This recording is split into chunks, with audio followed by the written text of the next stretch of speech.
Yes, dear students, today we are going to discuss electricity, which is a chapter in your class 10th. Here, if we go through the electricity,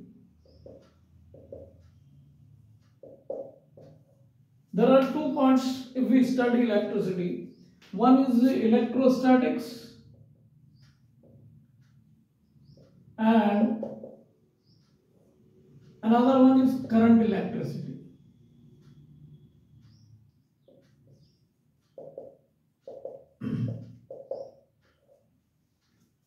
Electrostatics, where charge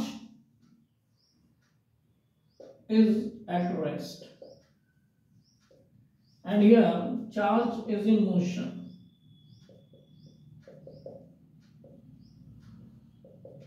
We already know there are two states. One is a state of rest and another one is a state of motion. Okay. Now here what we have got? Charge. Now what is charge? Charge is an inherent property. Charge is an inherent property of substance.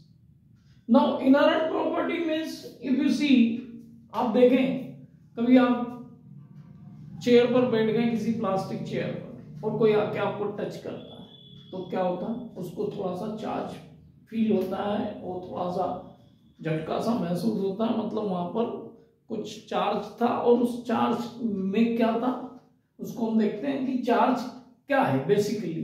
तो charge जो है, एक atom की हम बात करें तो एक एटम में न्यूक्लियस है और न्यूक्लियस में आपके प्रोटॉन्स हैं और न्यूट्रॉन्स हैं, और आउटर ऑर्बिट में जो ऑर्बिट्स हैं उनमें इलेक्ट्रॉन मूव करता है। तो जब इलेक्ट्रॉन मूव कर रहा है तो इलेक्ट्रॉन का मूवमेंट और नंबर ऑफ ऑर्बिट्स हम देखें, for example number of electrons क्या होंगे किसी एक एटम में, तो नंबर ऑफ एटम्स जो है किसी इलेक्ट्रॉन्स में डिफाइंड होते हैं 2n² से। 2n square, where n is the number of orbit. Number of orbit.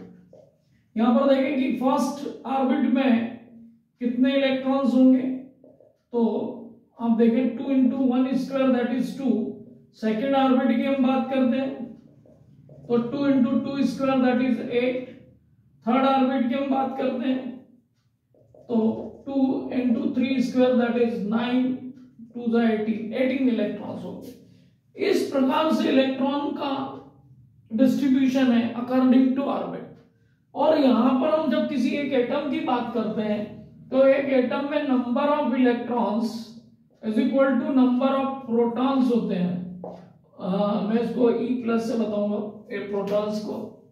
तो number of electrons is equal to number of protons जब होते हैं तो यह इलेक्ट्रिकली न्यूट्रल होता है। ओके, तो यहां पर हम देखें कि जब इलेक्ट्रॉन्स हैं किसी इसमें, से फर्स्ट ऑर्बिट में 2 इलेक्ट्रॉन्स है, सेकंड ऑर्बिट में 8 इलेक्ट्रॉन्स है, थर्ड ऑर्बिट में 1 इलेक्ट्रॉन। तो ये इलेक्ट्रॉन जो है फर्स्ट ऑर्बिट, सेकंड ऑर्बिट और थर्ड ऑर्बिट में 1 इलेक्ट्रॉन है जो अपने न्यूक्लियस से काफी डिस्टेंस पे as compared to first and second orbit. तो इसका जो कहना एक तरह से ये फ्रीली इजीली अवेलेबल हो जाता है, और फ्रीली इजीली अवेलेबल हो जाता है तो because of only friction it gets detached. जैसे फॉर हम एग्जांपल लें कि कॉम्बिंग ऑफ ड्रायर्स, सूखे बालों पर आप कंघी करते हैं तो सूखे बालों पर कंघी करने पर आप यदि जो कॉम्ब है उसको पीसेस ऑफ पेपर की ओर ले जाएंगे तो pieces of paper are getting attracted. तो पीसेस ऑफ पेपर जो अट्रैक्ट हो रहे हैं उसका रीजन क्या है कि जो उसमें चार्ज था, जो बॉडी पे चार्ज था, body is also having a charge, उस बॉडी का charge because of the friction किस पे चला गया, कॉम पे चला गया, and because of the com जो कि चार्ज हो चुका है पीसेस ऑफ पेपर को भी चार्ज करता है। अब अपोजिट पोलैरिटी का चार्ज होगा तो they will get attracted towards it, है ना। तो यहां पर हम देखें कि जो number of electrons is equal to number of protons हैं तो इलेक्ट्रिकली न्यूट्रल है, और जब चार्ज चला गया तो एक में इलेक्ट्रॉन की क्या हो जाएगी, डिफिशियंसी हो जाएगी, कमी हो जाएगी। जैसे मान लो हम कहें कि ये इलेक्ट्रॉन है, 11 इलेक्ट्रॉन्स थे तो 11 प्रोटॉन्स भी थे। अब यहां पर हम देखें कि 11 इलेक्ट्रॉन्स में से 1 इलेक्ट्रॉन क्या हो गया, आउट हो गया, मींस अब 10 electrons which is not equal to proton. तो यहां पर देखें कि ये पॉजिटिवली चार्ज्ड हो गया, क्योंकि प्रोटॉन पर जो चार्ज डिफाइंड किया गया है वो पॉजिटिव कहा गया और इलेक्ट्रॉन पर जो चार्ज कहा गया वो नेगेटिव कहा गया।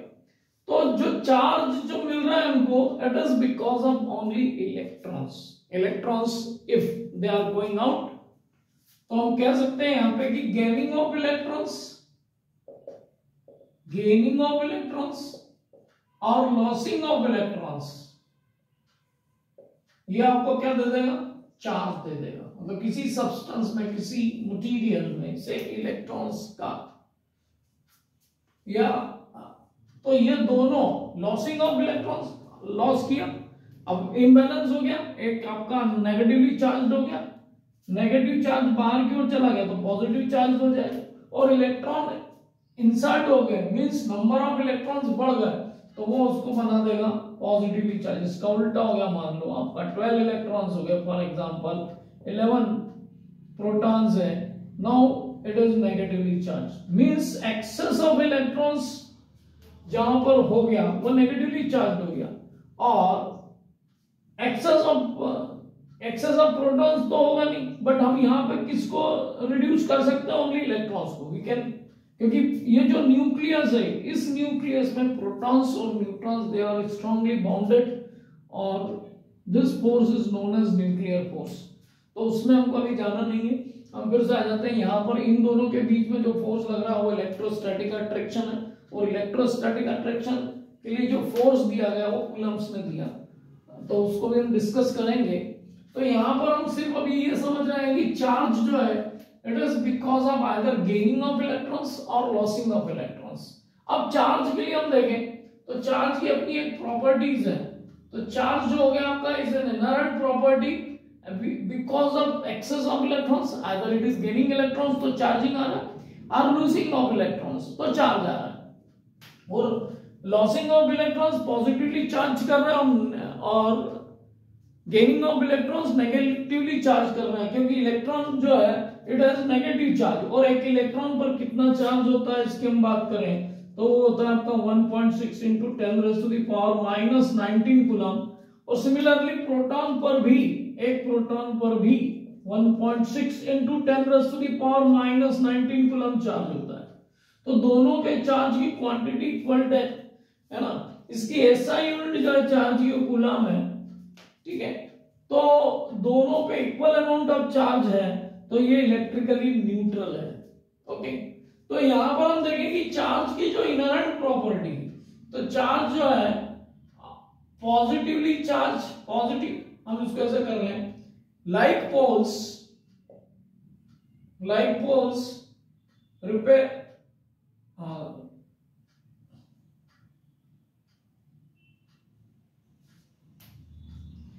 like charges repel each other, whereas unlike charge attracts each other। एक पॉजिटिव चार्ज जो होगा और एक नेगेटिव चार्ज जो होगा, दोनों में अट्रैक्शन होगा, एक पॉजिटिव चार्ज और दूसरा positive charge, they will repel each other, है ना, there will be force of repulsion, और दोनों नेगेटिव होंगे तो भी वही होगा। तो ये फर्स्ट प्रॉपर्टी होगी। सेकंड होता है एडिटिविटी ऑफ चार्जेस। सेकंड क्या होता है आपका, एडिटिविटी ऑफ चार्जेस। तो हम एडिटिविटी ऑफ चार्जेस को देखें तो